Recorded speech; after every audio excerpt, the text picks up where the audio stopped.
Every 10 years, all people in the UK have to be counted in what we call a census. This provides information about the population and individual households. The population of swans is no different. And every year for 5 days, a census of all the swans takes place along a stretch of the River Thames, where the swans are counted and checked.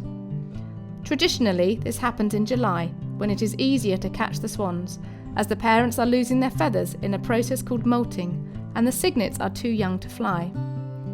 This annual event is called Swan Upping, and has been a tradition since the 12th century, starting around 900 years ago.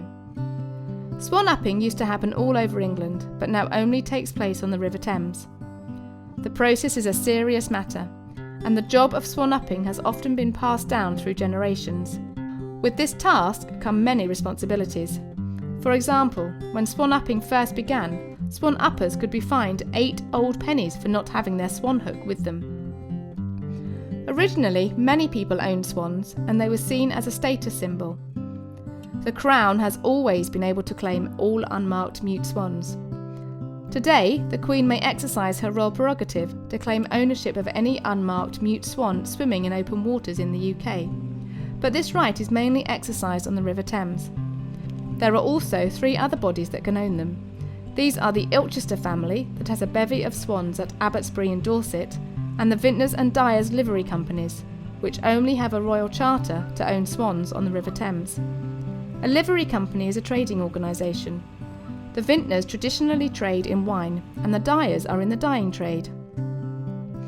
During Swan Upping, the ownership of some of the young cygnets is divided between the Worshipful Company of Vintners and the Worshipful Company of Dyers.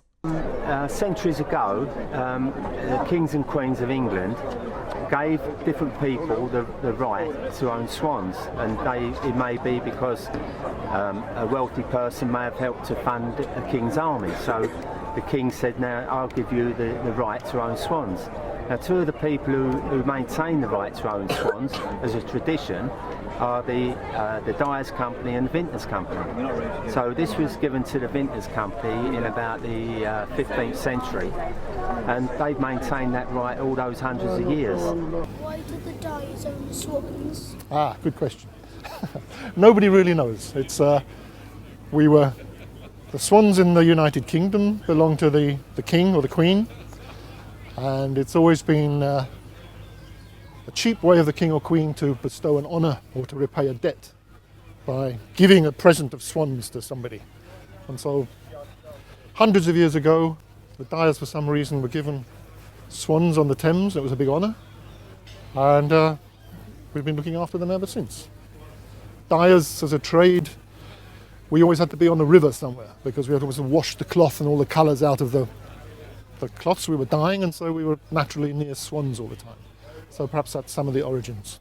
This is my badge of office. We have a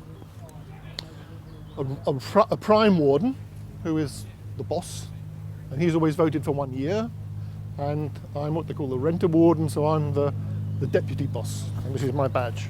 I have a blue ribbon, the prime warden has a red ribbon. Next year I become the prime warden, so I have a year in the sunshine, and after that it's all finished and then somebody else takes over.